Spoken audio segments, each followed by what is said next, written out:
Hello, I'm Lara Kulcharsan and this is Newsfeed, your dose of what people are talking about online. This brand that Israel was so proud of in their arrogance is completely dismantled. The Germans just boycotted weapon sales to Israel that could be used in the Gaza Strip.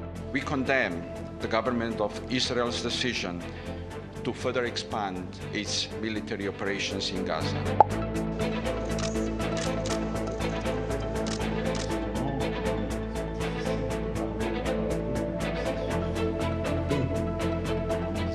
The UK will recognise the State of Palestine by the United Nations General Assembly in September. Canada intends to recognise the State of Palestine. Australia will recognise the right of the Palestinian people to a state of their own.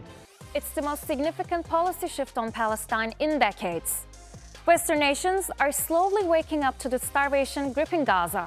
Their patience is finally wearing thin. Israel is now facing unprecedented diplomatic pressure, even from some of its closest allies. A growing majority of the world already backs Palestinian statehood. 147 of the 193 UN member states. That's about 76% of the United Nations. Now the map is shifting again. Several US-aligned governments are preparing to add their names when the General Assembly meets in September. France says it will fully recognize Palestine, citing the dire humanitarian crisis in Gaza. Britain also says it's ready, unless Israel agrees to a ceasefire, opens up aid access, and halts annexation. Canada calls recognition a last chance to salvage a two-state solution, but it also ties recognition to reforms, demanding democratic elections in 2026 that exclude Hamas. Australia links its move to conditions as well: a demilitarized Palestinian state, free elections, and recognition of Israel's right to exist in peace and security. Beyond governments, public opinion is shifting too. Activists argue that the world has witnessed not only the destruction in Gaza, but also Israel's own rhetoric laid bare, fueling anger across social media and hardening calls for accountability. We all have been witnessing the atrocities, the barbarity, the level of violence that Palestinians in Gaza have been subjugated to. Not only this 20 months has been a history lesson for billions of people across the world who didn't initially know anything about Gaza and Palestine. The forever wars in the Middle East are costing taxpayers money.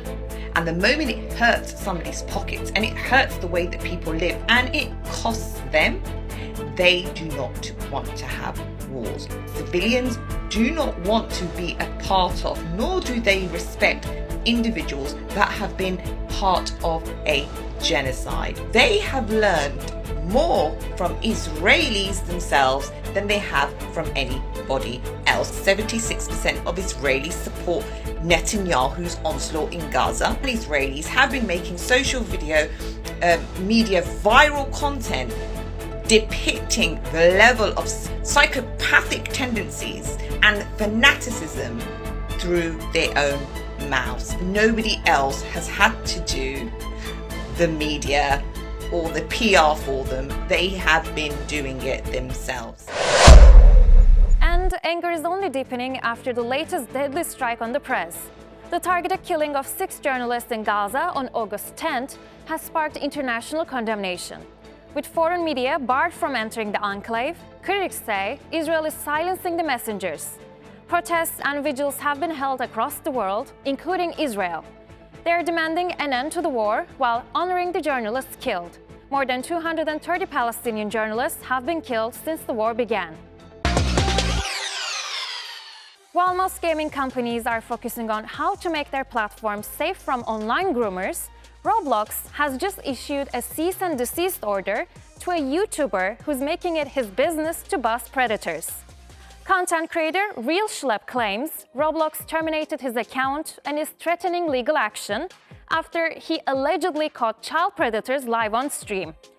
Roblox defended its actions, saying suspected predators should be reported through its moderation tools and discouraged gamers from going on vigilante sprees. This YouTuber is claiming that Roblox has banned all his accounts and even sent him a cease and desist letter for exposing predators on their platform. Schlepp has over 700,000 subscribers on YouTube, and he primarily makes videos about exposing predators in the Roblox community. In fact, he says that his work has led to 6 arrests in real life. Roblox has taken a more firm action against me, a person getting these people arrested, a person that law enforcement has made public statements saying that they are glad when people like me go ahead and give them information so that they can arrest these people. Roblox has sent me the cease and desist letter, not these predators. That is absolutely insane. And the other thing that's crazy about this is Roblox itself. It is a predator haven. There are games on Roblox like XYZ Public Bathroom Simulator. That's about 7 million visits, and the whole premise of the game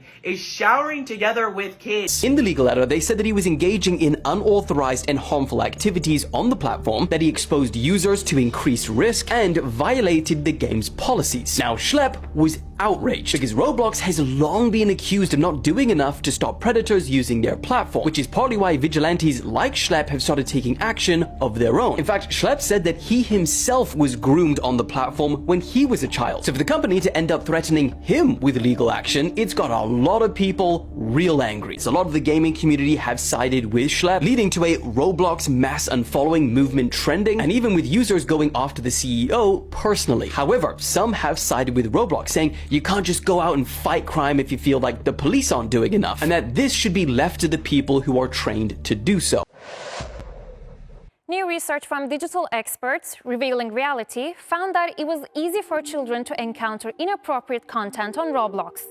It says there's a troubling disconnect between Roblox's child-friendly appearance and the reality of what children experience on the platform. Roblox features millions of games and interactive environments known collectively as experiences. Some content is developed by Roblox, though most is user-generated. Last year, it had more than 85 million daily active users, and about 40% were under 13.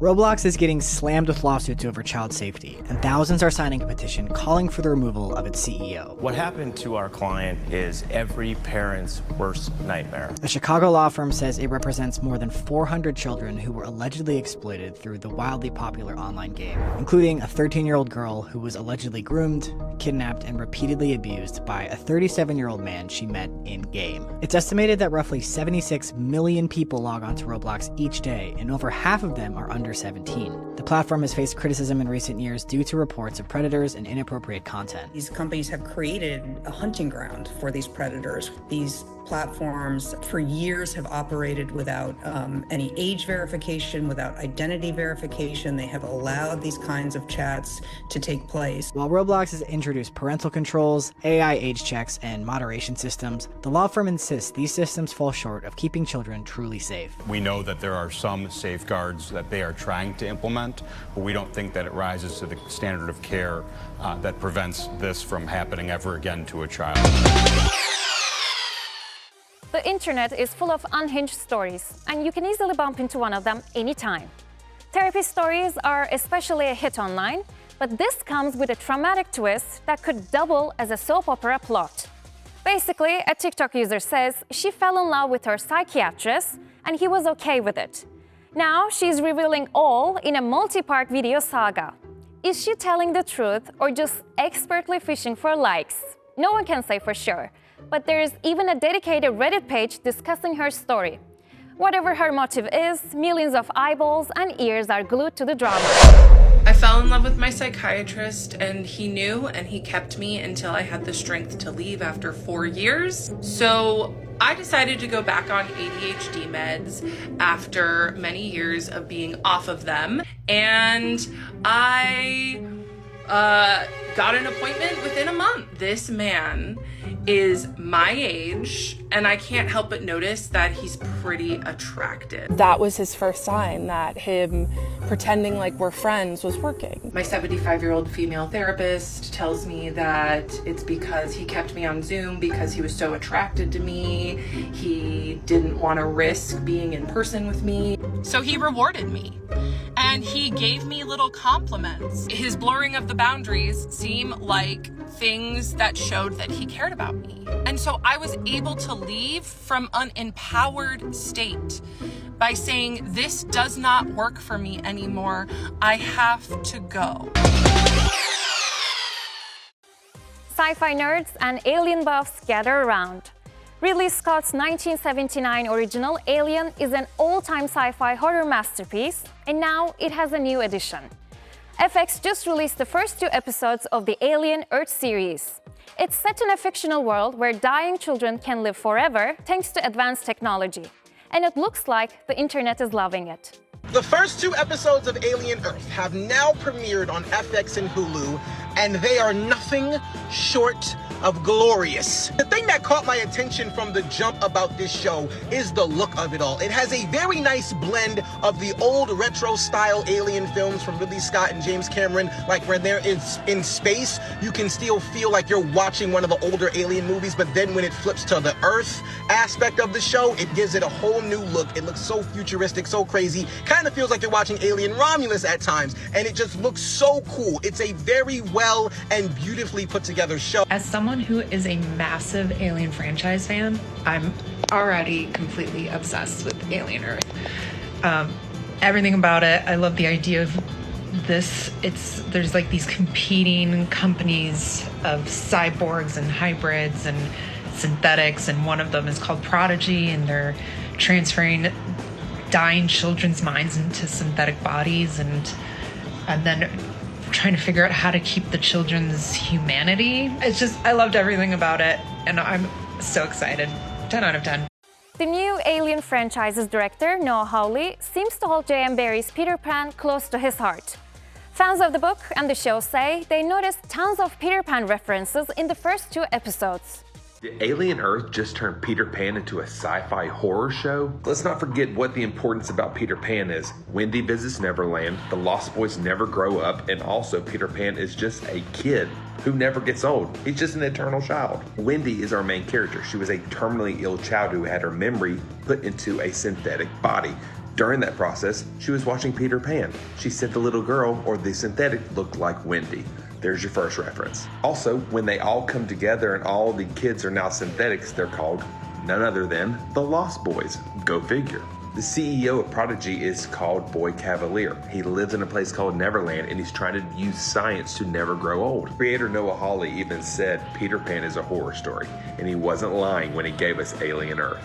In Alien Earth, that innocent dream of staying young forever is a nightmare full of xenomorphs and corporate experiments that go completely wrong. And that's our show. Find our latest stuff on YouTube and do subscribe to our channel. See you soon.